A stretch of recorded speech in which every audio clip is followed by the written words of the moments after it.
नमस्कार। पिछले वीडियो में हमने बात किया था शहद के बारे में, शहद के औषधि गुण क्या क्या हैं और बसंत ऋतु में शहद हमें क्यों लेना चाहिए। आज हम इस वीडियो में बात करेंगे जौ के बारे में। जौ, जिससे सब बार्ले के नाम से भी जानते हैं और इसका बॉटनिकल नेम हर्डियम वल्गेर है। इसे माल्ट, स्प्राउटेड माल्ट या स्प्राउटेड जौ के नाम से भी जाना जाता है। जनरली जौ का उपयोग आज के समय में सबसे ज्यादा बियर बनाने के लिए होता है, परंतु जब बात हो अनाज की तो जौ का नाम लेना बहुत जरूरी हो जाता है। सामान्यतः हम जब अनाज की बात करते हैं तो चावल, दाल, गेहूं इनकी बात करते हैं, पर जब अच्छे स्वास्थ्य की बात हो तो जौ का उपयोग और जौ का नाम लेना बहुत जरूरी हो जाता है। तो आइए इस वीडियो में जानते हैं जौ के क्या क्या औषधि गुण होते हैं, किन किन परिस्थितियों में हमें जौ का उपयोग करना चाहिए और किन परिस्थितियों में जौ का उपयोग सीमित मात्रा में करना चाहिए। जौ, जिसका दूसरा नाम बार्ले भी है, जौ का उपयोग न सिर्फ भारत में बल्कि ये बहुत अन्य देशों में भी जौ का उपयोग होता है और इसकी खेती बहुत सारे देशों में की जाती है।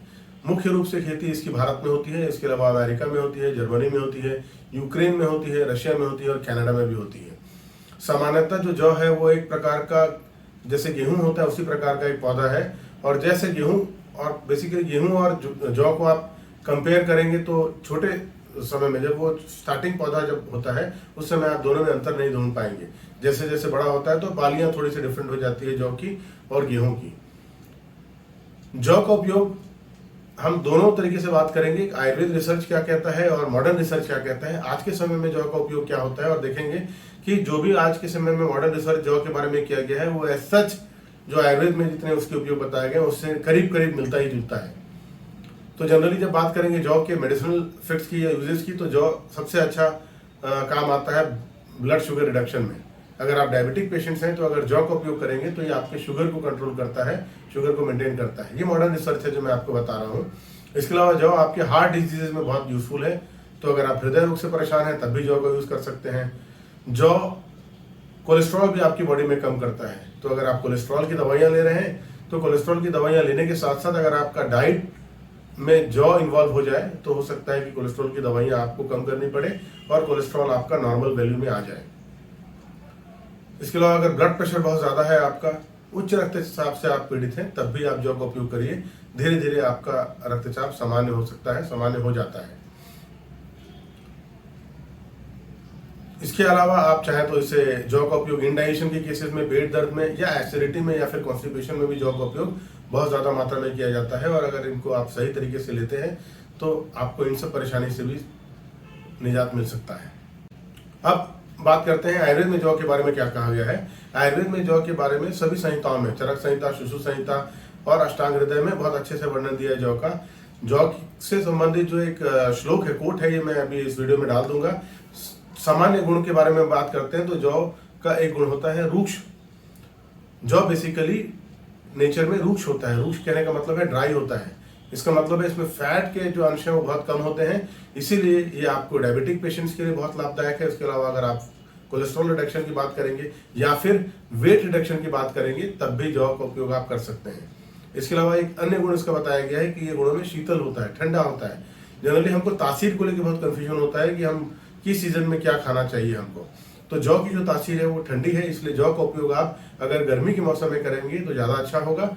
ठंडी के मौसम में भी कर सकते हैं, ऐसा नहीं कि नहीं करना है, लेकिन जौ आपके लिए गर्मी के मौसम में उपयोग करेंगे तो ज्यादा फायदेमंद होगा। जौ का एक दूसरा गुण है, ये भारी होती है, पचने में बहुत भारी होती है। क्योंकि पचने में बहुत भारी होती है, इसीलिए होता क्या है कि जब आप कम मात्रा में ये जौ का उपयोग करेंगे तो पचने में भारी होगी तो भूख कम लगेगा, भूख कम लगेगा तो आपकी डाइट कंट्रोल होगी, डाइट कंट्रोल होगी तो आपका शुगर कंट्रोल होगा, आपका ब्लड प्रेशर कंट्रोल होगा और आपका वेट भी रिड्यूस होगा। टेस्ट की बात करते हैं तो जौ का टेस्ट मीठा माना गया है। टेस्ट में थोड़ा सा ये मधुर रस प्रधान है। और एक बहुत इंपॉर्टेंट जो गुण है जौ का बताया गया है वो है ये सर गुण वाला होता है। सर गुण का मतलब होता है ऐसा डाइट जो कि आपके फीकल मैटर या मल को सरका दे। तो जो लोग कॉन्स्टिपेशन से ग्रसित है वो लोग अगर जौ का उपयोग करेंगे तो उनको मोशन की प्रॉब्लम नहीं होगी, उनका मल बहुत अच्छे से साफ होगा।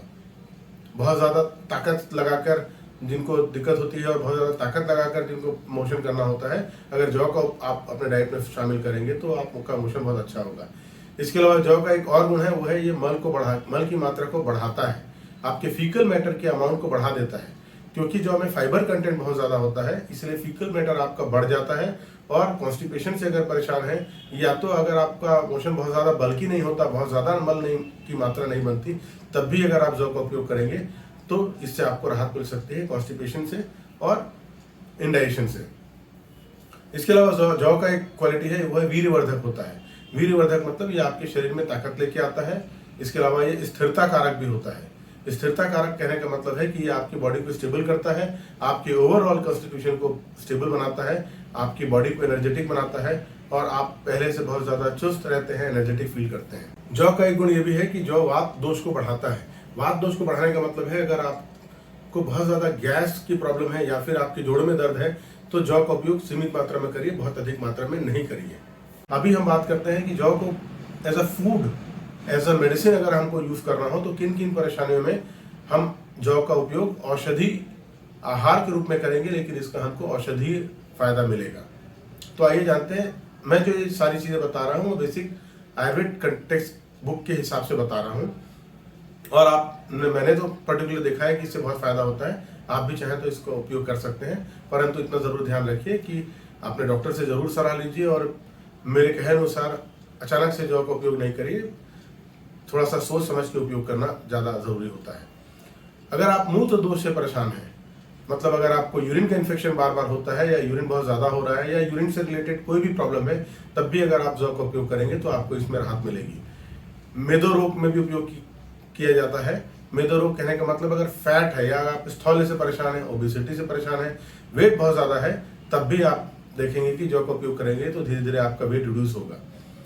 इसके अलावा अगर आप पित्तज विकार है और कफज विकार है, पित्तज विकार कहने का मतलब है अगर आप एसिडिटी से परेशान है, इंडाइजेशन से परेशान है, कॉन्स्टिपेशन हो रहा है, आपको गैस्ट्रिक डिस्कम्फर्ट है, तब भी अगर आप जौ का उपयोग करेंगे तो राहत मिलेगी। इसके अलावा कफज विकार कहने का मतलब है अगर आपको लगातार सर्दी हो रही है, खांसी है या बहुत थकान सी लगती है, सुस्त सा आपका शरीर रहता है, तब अगर आप जौ का उपयोग करते हैं तो इसमें भी आपको राहत मिलेगी। इसके अलावा पर्टिकुलर कुछ डिजीजेस के बारे में बताया गया है, जैसे कि अगर आपको प्रतिशाय है, प्रतिशाय या पीनस जिसे हम कहते हैं, क्रोनिक साइनसाइटिस, अगर आप लगातार लंबे समय तक सर्दी से परेशान है, तब भी जौ का उपयोग आपको अपने आहार में शामिल करना है। आप देखेंगे कि धीरे धीरे पीनस से भी आपको राहत मिल सकती है। इसके अलावा जौ का उपयोग आप श्वास में, या जिसे हम दमा रोग कहते हैं या अस्थमा कहते हैं, इसमें भी जौ का उपयोग कर सकते हैं। इसके अलावा खांसी अगर आ रही है और आप परेशान हैं बहुत सारी दवाइयां ले लेकर और कोई प्रोमिनेंट कारण नहीं है खांसी का, तब अपने डाइट में जौ को इंक्लूड कर दीजिए। देखेंगे कि जौ से आपको धीरे धीरे खांसी में राहत मिल जाएगी। आयुर्वेद में एक डिजीज बताई गई है, उरु स्तंभ। उरु स्तंभ का मतलब होता है किसी कारण से पैरों में, जंघाओं में जकड़ाहट सा हो जाना।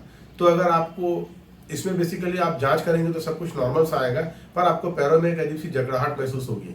इस केस में भी अगर आप जौ का उपयोग करते हैं तो आपको राहत मिलेगी। और एक बहुत जरूरी चीज है कि अगर आपको गले से संबंधित कोई परेशानी है, जैसे रिकरेंट बार बार टॉन्सिलाइटिस हो रहा है, इसके अलावा थायराइड के केसेस अगर है, तब भी आप जौ का उपयोग करें, आपको राहत मिलेगी, आपको फायदा मिलेगा। जौ का उपयोग आप खाने में भी कर सकते हैं और गले के केसेस में आप जौ का आप लेप भी लगा सकते हैं, खासकर थायराइड ग्लैंड के आसपास। गले में आप जौ का लेप पाउडर लीजिए और उसका लेप लगा लीजिए। इसके अलावा अगर आपको स्किन डिजीज से परेशान है, जैसे आपको एक्जिमा का प्रॉब्लम हो रहा है, सोरेसिस है या स्किन में ग्लो नहीं हो रहा है, तब भी अगर आप जौ का उपयोग करते हैं तो ये आपके स्किन डिजीज से राहत दिलाती है। तो ये थे जौ के बेसिक यूजेस, किन डिजीज में यूज करना चाहिए, किन डिजीजेस में नहीं करना चाहिए। अब बात आती है कि जौ को आपको लेना कैसे है, जौ का आप उपयोग कैसे कर सकते हैं। तो जौ का उपयोग बेसिकली आप बहुत तरीके से कर सकते हैं। सबसे इजीएस्ट तरीका है कि जौ आप लीजिए, जौ का पाउडर बनाइए और इसको आप अपने गेहूं के आटे में मिला लीजिए और गेहूं आपका आटा मिलाकर खा लीजिए। या तो आप जौ को उबाल लीजिए और उबाल के जो सलाद होती है उसमें एज अ ड्रेसिंग यूज कर सकते हैं। तो जौ को उबाल लीजिए और जौ के दाने को सलाद के साथ खा लीजिए, या जौ का पाउडर आप ले सकते हैं। इसके अलावा आप जौ का दलिया ले सकते हैं, जौ का सूप बनाकर पी सकते हैं, जौ का सत्तू मिलता है बाजार में या आप खुद बना सकते हैं, जौ का सत्तू का उपयोग कर सकते हैं और जौ का दलिया भी उपयोग कर सकते हैं।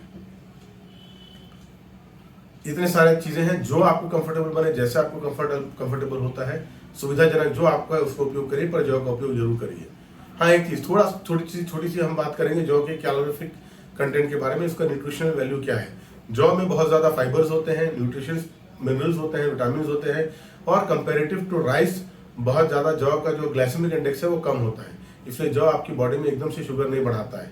आपको एनर्जी जौ ज़्यादा देता है एज कम्पेयर टू राइस के, लेकिन क्योंकि जौ में फाइबर कंटेंट ज़्यादा है इसलिए वो एनर्जी जो है उसका एब्जॉर्प्शन बॉडी में धीरे धीरे होता है, इसलिए आप लंबे समय तक ऊर्जावान बने रहते हैं और आपकी बॉडी में ब्लड शुगर एकदम से नहीं बढ़ता।